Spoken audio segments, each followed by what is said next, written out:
Good afternoon, welcome to another smartphone video show. This is Colin Kelly from Comsteria HQ, joined by Emma Baker. Good afternoon, Emma. Hello there, Colin. It's good to be here. Let me just explain why we're here on a Thursday when all the branding and graphics says we're live every Friday. It's just because we're just so keen, but we can't be here tomorrow because myself and Gary Ennis at NS Design will be running our Embrace the Space social media course, and if you'd like to come along, there's still a few tickets available. You can get them from embracethespace.co.uk. But we had so much fun when we were here last week. We thought we're not going to skip a week. We're definitely coming back on. So we've done it today. Emma, big news this week in TikTok. I know that you're an avid TikTok user. Have you started following Taylor Swift, who joined TikTok just 48 hours ago? I have not started following her. One reason is because I have to take TikTok off my phone periodically so that I don't waste too much time. So I've not been on for about 48 hours. So I didn't see that. How many followers do you think she has amassed in just 48 hours? She's only done 2 posts. 1 million. It's 2 million. Oh my. But, well, you know, if I was Taylor Swift, that would disappoint me. Yeah, I suppose so. Well, was it not Jennifer Aniston that broke Instagram when she did. got an account? She did indeed. I think Taylor's losing her touch there. She's waning. But she's also sometimes, dare I say it, a little dull, I think. I mean, not that we're any great shakes on TikTok, but I think that perhaps Taylor Swift, her life is not as interesting as one might think. She needs to up her TikTok game. Maybe she does. I have no strong opinions on Taylor Swift, to be honest with you. I do like some of her music, but yeah, it'd be interesting to see what she does on TikTok. She should come to your training. Yeah, absolutely. I'm not. Yeah. I'll teach her how to lip sync like a pro. 2nd of September. Emma's running her Instagram Reels and TikTok webinar. It's just a couple of hours. So if you're running a business or you're in internal comms and you're thinking, look, well, hear all this about TikTok. Is it something we could use for our business? Then that's really what this course is all about. 2nd of September, and you can get all the details at comsteria.co.uk/events. Emma, the other news this week that caught my eye just the other day was this individual who was the subject of the Nirvana Nevermind album cover, which I don't know if you ever wrote. Did you own that album? I didn't actually, no. But we've all seen, everybody saw the yeah. posters and it's an iconic album cover. So the individual who had a photo taken of them as a baby when that album cover was produced now claims that they are suing Nirvana's estate or Kurt Cobain's estate because they couldn't consent, obviously, to that image of them being taken. And we're not going to get into the nuts and bolts, no pun intended, of that. But the wider issue of taking video where you can't have or don't have someone's consent. So if I go out into the middle of Glasgow city centre and start shooting some video and there's people in the background, what does the law say about that? Are we allowed to do that? Well, you're actually much more the person to ask about these things because I always defer to you with your kind of legal knowledge. But well, my legal knowledge is only because I've screwed it up. It's the best way to learn. Yes. Learn from someone else's mistakes. Yeah, absolutely. Johnny Campbell's watching. Hi, Johnny. Says it's great to see you. Great to see you, Johnny. Hope all's well. Well, I mean, what do you say to clients? Well, I say always be very careful and err on the side of caution in terms of in public spaces. Technically speaking, then, you know, if you're a photographer, you can go out and do street photography and you can take candid shots and that you don't need that person's permission because you're in a public space. Right. But if you're a business operating in that public space, then you've got your reputation to protect. Exactly. So you really want to be doubly careful. And that's the best explanation I've heard, and you've managed that without getting into bother. That's it. So, and the reason that it confuses clients is because there's a difference between what the law says or doesn't say and what's best practice for business. If you're running a business, you don't even want complaints. Like, never mind getting sued. You just don't want to piss people off. You don't want to be the business that's using pictures of people without their express permission. The fact that the law says you might not even need their express permission, well, that's neither here nor there. So best practice is always get consent, get it in a form, get the waiver, the release form, a lot of them will call it, And that means that you can use that material any way you like, and there's no comeback. Yep. Sorry, just to interrupt. I would say if you're planning to use photography or video for your business regularly, then you should have a really simple waiver release form that you can email out to people. I did a video a couple of years ago with a charity, and we were just gathering vox pop type footage on Byres Road and various other locations in Glasgow. And the easiest way that we did it was simply getting the person's email address. They spoke to the camera and they said, my name is this, here's my email address. And then we an administrator emailed them afterwards to get their permission. Yeah. Now, there's not a law, there's not legislation that says if you want to film in Glasgow city centre for your own use that you need to ask permission. But best practice is phone Glasgow City Council and ask them. Yeah. It's not going to do any harm. It's dead easy to do as well. It is. They're very easy to deal with. They're very pleasant to deal with. For most projects, if you're filming there, because you just want to cover all your bases, and they're not going to say no, especially if you're turning up with a smartphone or a small DSLR camera. You're not like filming Batman like they were the other week. That's a bit different, but you're going to get permission. So Glasgow City Council, all the major local authorities, they have an office. You can phone them up, you can email them. They're dead easy to deal with. The vast majority of the time, there's going to be no payment involved. They'll let you do it. But what it means is then that when you are doing your filming, you can do it with confidence. You're not worried about getting moved on. You're not looking over your shoulder all the time. You can relax and do the job because you've already checked it out. So look up your local authority, see who deals with it. It's all on their website, and just tell them where you're going to be and when, and 99% of the time it's going to be fine. But best practice is always to ask. Again, in terms of legislation, there's no law that says I can't walk down the street and film everybody.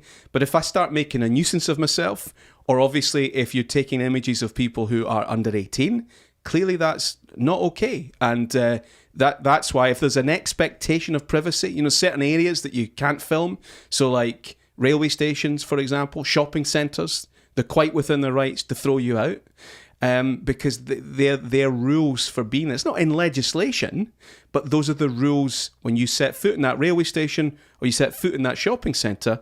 You kind of have to do what they tell you. I was in Glasgow Central last week actually, and they had the sign up because they're filming the behind the scenes documentary again, and it's really just to warn people that they're going to be filming over the next few weeks there, and if you don't want to be in that video, then you need to be aware and not be around. Yeah, and because they don't want to get tied up or clogged up in admin and legal issues. Nobody wants that. So what I'm saying is it's quite easy to do it legitimately, to get that consent, to do it in a safe way that doesn't upset anybody. And that's much better for your business reputation. Emma, let's get to the real business of the day then, which is our frequently asked questions about all things smartphone video. We're here till 12:30. If you've got any questions, pop them through the live chat just now and we'll see them. Emma, our first one. Are you ready for this? I am. Right, I hope I don't catch you out with anything here. I hope you know all these. How do I make a time-lapse video on my mobile phone? Right, well, that is quite easy. You need your phone, and most phones will have the time-lapse setting when you go into the camera app. So you go into the camera app, choose video. On the iPhone, it's just swipe along past video, past slow motion, and you'll find time-lapse there. On Android phones, it'll be slightly different. Yours is really good, actually. But what's your phone? Thank you very much. I have a Google Pixel 5. Google Pixel 5, when I was playing around with that, you go to video and you've got the time-lapse setting, and you can actually choose the speed of the time-lapse. So if you're using an iPhone, then it's just kind of a default. So if you set your camera up, and I think I've worked out if you film for a minute, then you've got only 3 seconds worth of time-lapse footage, and you can't change those settings. But on your Google Pixel, it lets you set it 1 times, 2 times, 3 times, and so on. And it actually gives you really nifty tips, like 5 times speed is really good for a lively scene. 120 or whatever it is good for a sunset, because obviously you want the spacing in a sunset to be much wider so you get that movement. So that's 1-0 to the Google Pixel. Just take a wee note of that. Definitely. Well, these prompts are really useful. Yeah. It's really good. It's kind of idiot proof, which is... That's why I've got it. That's why you've got it, although you never use it. I know. The tech is wasted on me. Yeah. Is it worth making time-lapse videos? I mean, are they in just now? Are they popular on social media and stuff? I'll come to that in a second. The other thing you should have for a time-lapse is a tripod. You want your camera to be static, unless you want to make a hyperlapse where you're moving and walking, but that's a little bit different. You want your camera to be static, and you want a scene that's got some movement in it. And like a scene with lots of movement, you don't have to, you film it 5 times, 5 shots per second or something, and you'll get good footage. A sunset, it needs to be set at bigger intervals. But to answer the question of, is it worth it? Definitely. I think you can make a really simple video that's time-lapse that's going to get you lots of attention and lots of views because there's just so much movement in it. There's lots that's interesting. It gives people a sense of passing time, or maybe you can show off a process of making something or doing something up or transforming something. So it's a really easy way to There's something that. hypnotic about them. I find myself, it could be the most boring thing and you watch it 5 or 6 times. Yeah. We have a question come in from our good friend Fat Bristovka. If you're filming on a smartphone and a pro camera, is there a way to make the different quality footage look consistent? That's a great question. So he's got some footage with a smartphone, some with his DSLR. He's bringing it together. How does he make it look consistent? Excellent question. Well, first of all, get your settings right when you shoot. So whatever your frame rate, for example, is in your camera, make sure it's the same in your phone. Most phones now you can select professional mode and you can change the frame rate. So 30 frames per second or 24, whatever is right for your particular project. If you're not able to change the frame rate on your camera, you could download Filmic Pro, which lets you change all those frame rates so you can have that matching up. Again, match the footage. So HD or 4K, make sure that's all the same. And then I would say when you bring it into the editor, it's going to be a lot about the color correction that you make on it. And, there's simple things you can do in Final Cut Pro, for example. You can just do a really simple color match so that it will match the footage from your camera or from your phone to what your camera is and kind of change it in that way. And then you could go and do kind of tweaks of it as well. Say it's different people, right? So say he's got some footage that he's done and then someone else has chosen their own settings. So when he's importing it into the video editor, like I get that, well, if we do it properly from the start, everything's the same. But let's say it's already been recorded and it's not the same.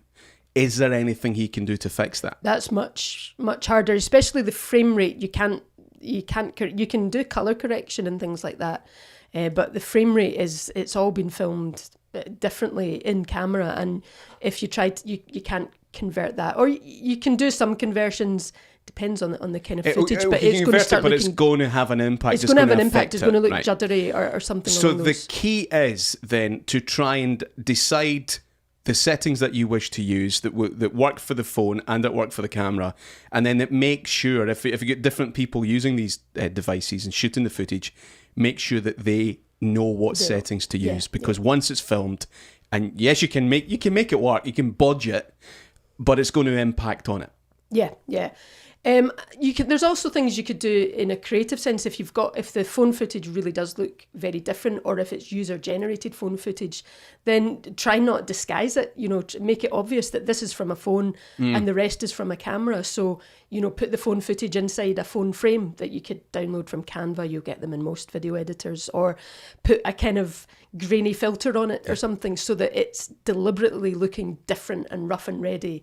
Put an overlay on top that's got a little kind of record marking in the way they do in You've Been Framed or something like that to show that this is dash cam footage. Yeah, dash cam footage. This is user generated and this is from my camera. Yeah. And that's the difference. Great. Listen, thanks for that, Emma Fat. Thank you for your question. Hope that helps.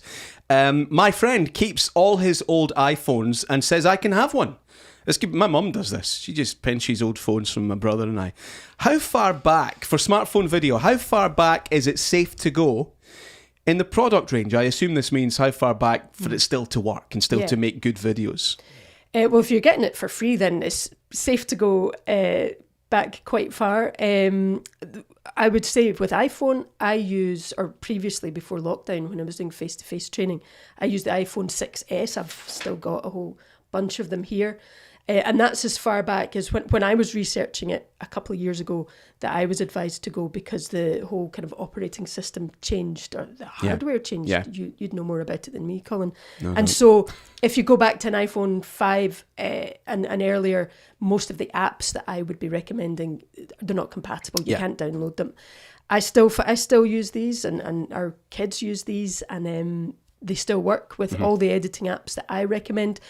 You're probably starting to get to the point where these ones anyway, they're a bit slower and they don't hold their charge quite so well. But so iPhone 6S as a kind of benchmark. Right. But maybe now, as time's gone on from when I bought that, I would be thinking more about a 7. The iPhone 7 was when they introduced, the plus models with 2 lenses and so on.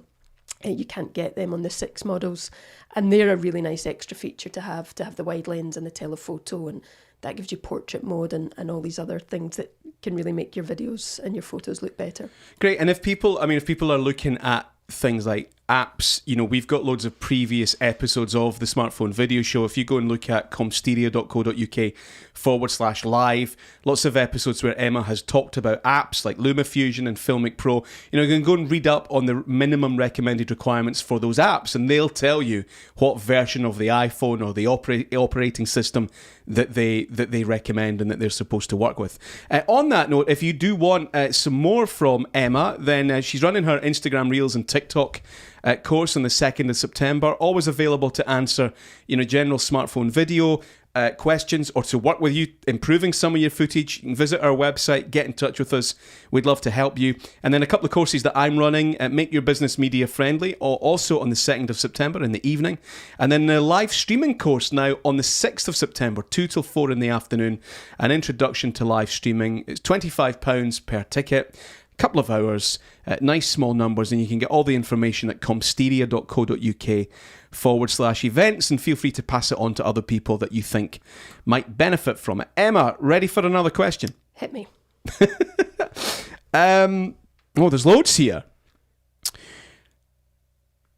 I've seen videos of people doing walking tours, and I've heard about gimbals, selfie sticks, tripods.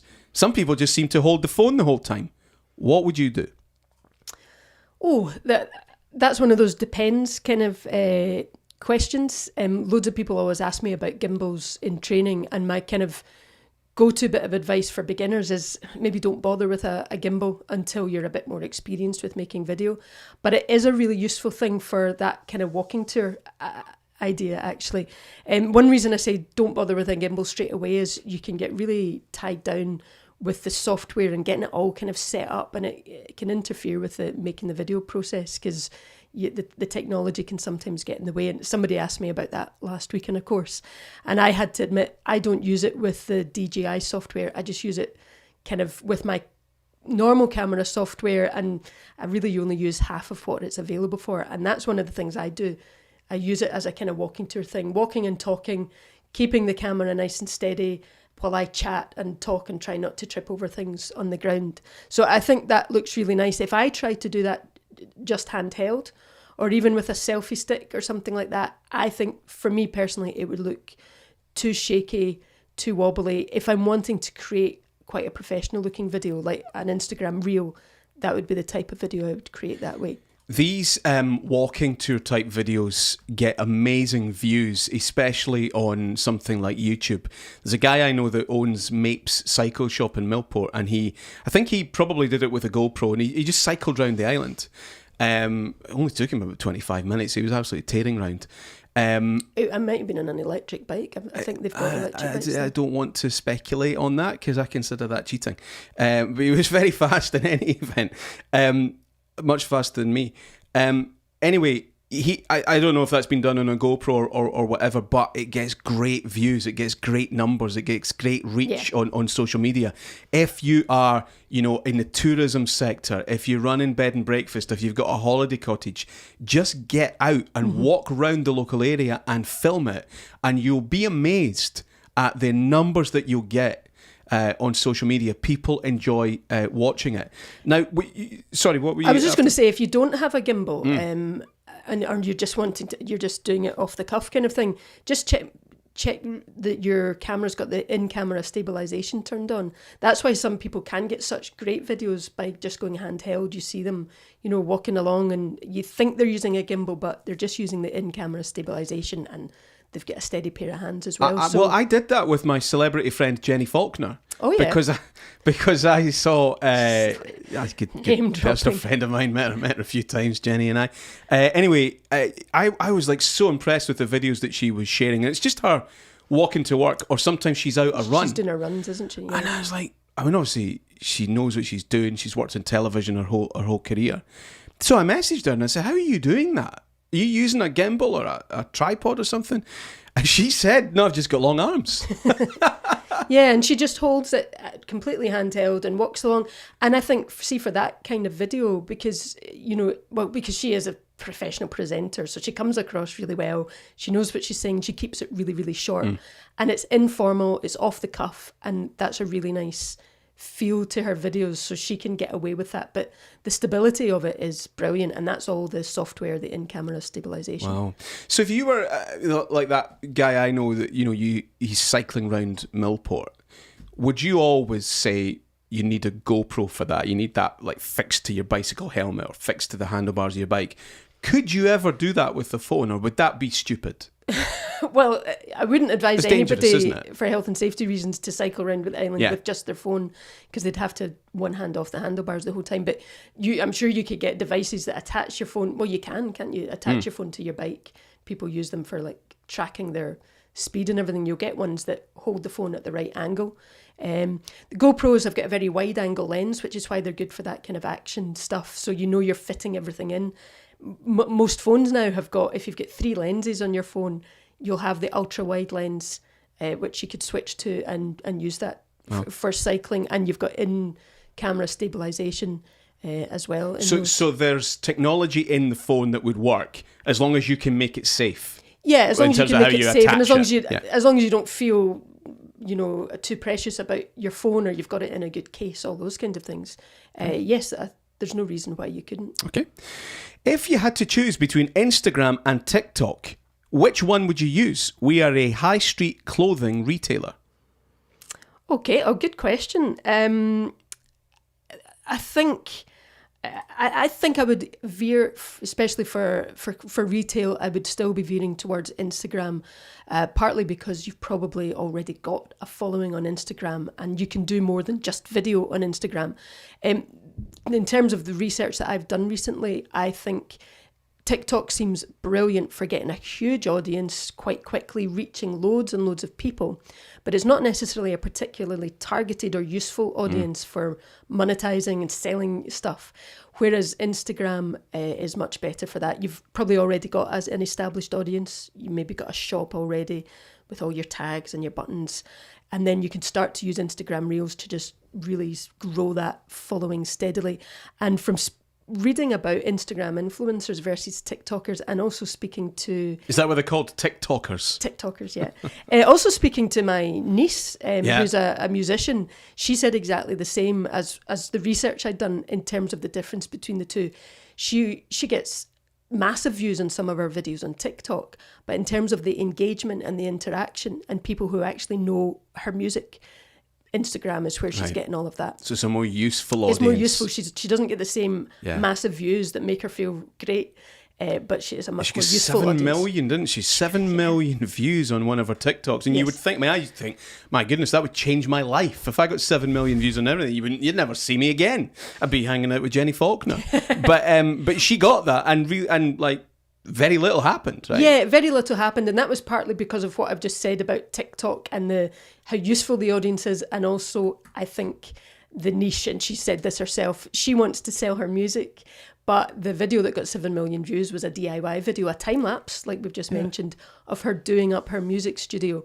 And so all these people started following her because they thought she was doing DIY videos, and she's not really interested in that at all. So that's where my advice for TikTok and Reels is, if you really do want to make it useful for you, then only make videos within a very narrow niche. Yeah. Great. Okay. Listen, I'm going to try and do a live demo for this next one. We've got a few minutes left. It's a smartphone video show here with Comsteria. Colin and Emma here. You can check us out at comsteria.co.uk /events. Yvonne Lyon's watching just now. Yvonne is doing a gig, a Zoom gig on Sunday afternoon. So watch that if you can. YvonneLyonmusic.com. You'll get the details.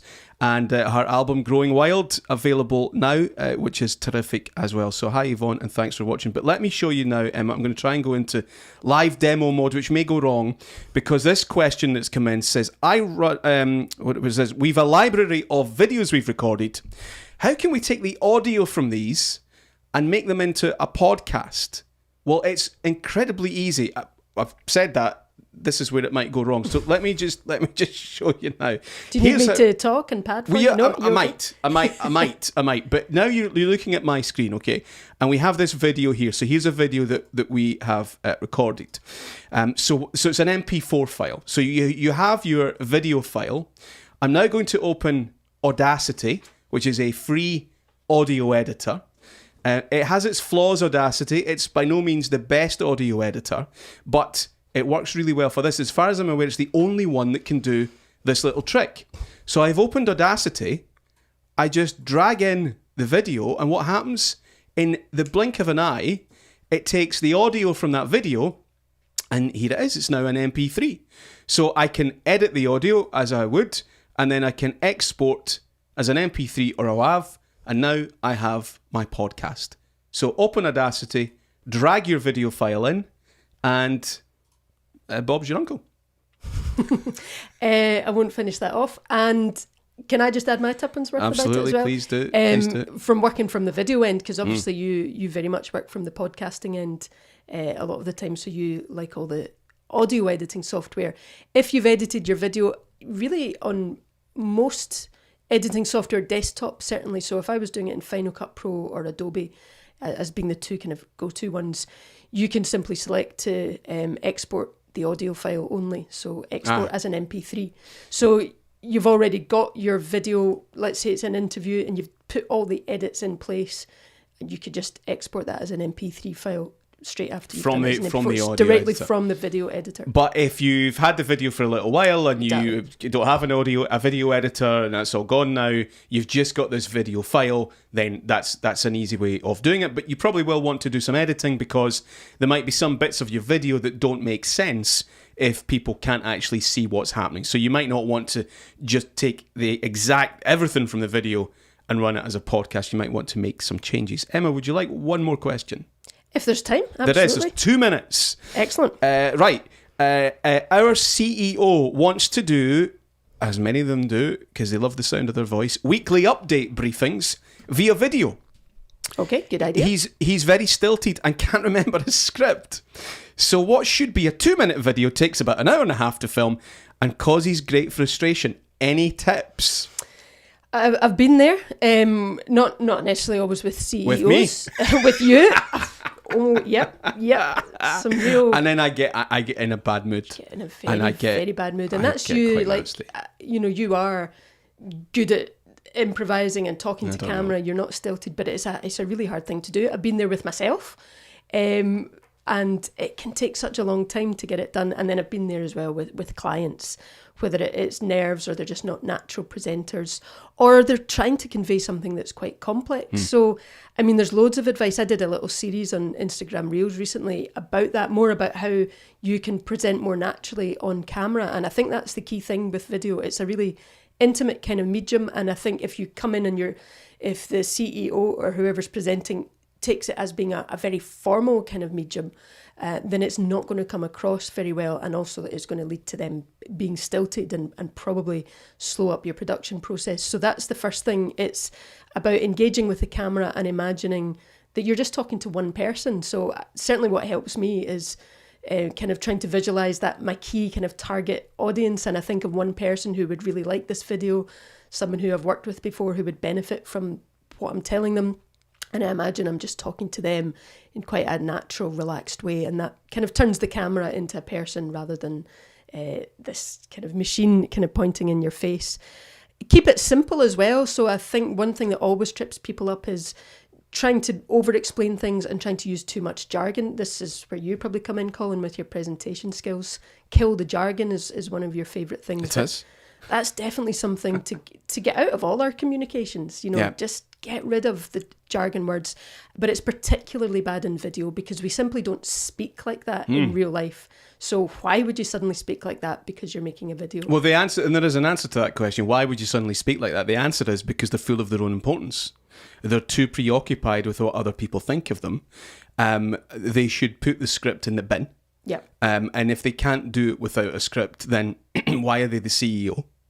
And also, if it's that bad, well, there's nothing that says the CEO needs to do the video. There may be other people elsewhere in the organisation better placed and more capable of getting that message across. And so what we often do in the sort of presentation skills is coaching with these senior people. And I quite enjoy taking them to bits and then put them back together again and say, look, you're very good at that. This is not about you impressing everybody with how smart you are. We're not judging your intelligence here. You're not trying to impress us. There's a message that you need to convey, and we're going to practice it until you can do it without a script. So then that means there are no words to stumble over. We start here, we're going there, and we don't really care how we get there, but we will get there.